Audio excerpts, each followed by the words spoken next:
We now have a public health problem with light that impacts on aging.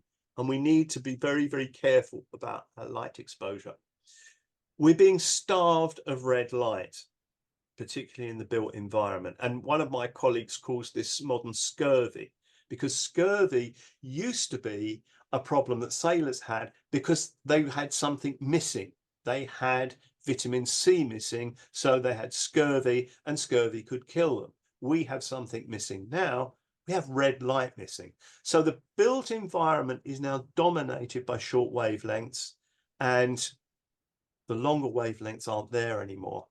So this has an impact on an aging population because we know mitochondria are regulating our blood sugars, but they're also regulating degenerative diseases. There are lots of evidence now to show that mitochondrial failure is associated with dementia, memory problems, etc. And so it's a public health issue affecting aging. It drives aging. There's a thing called the mitochondrial theory of aging. It came out in the 1950s, and it just said mitochondria will determine how long you live.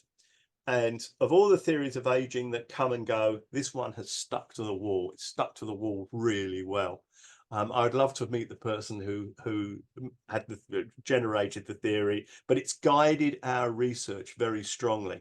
So we need to increase the deep red light that we very often can't see.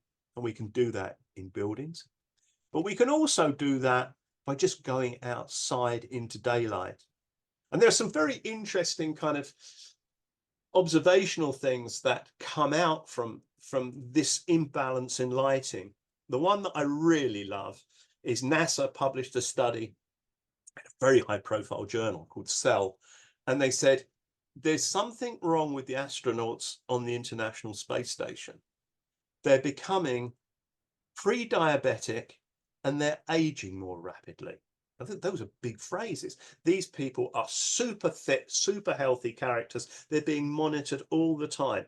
But look at a photograph in the International Space Station. And what you see is you see an environment lit with hard white LEDs.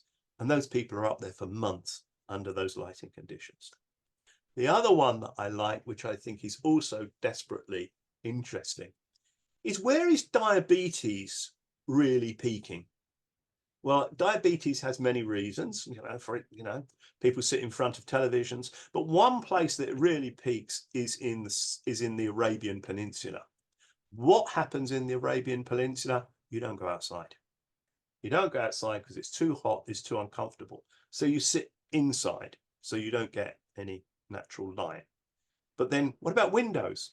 Well, architects now are building buildings in glass with red light blocking glass. They block the infrared so you can control the temperature within a room, within a building. So big glass structures, most people seem to have large amounts of glass in buildings.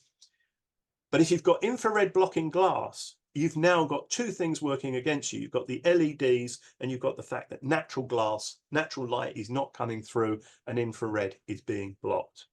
Quite interestingly, the Mayo Clinic is putting up a very, very, very expensive new building in Rochester.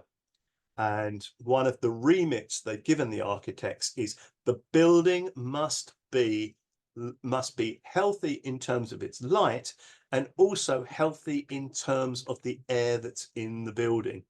Now, the architects that were given that brief were a bit surprised about the issue of light because it was only just beginning to come out. But I'm very pleased to say they walked through the door here and we had a long conversation with them. So how do you balance that issue of blocking infrared light and at the same time controlling the temperature and the health inside the building?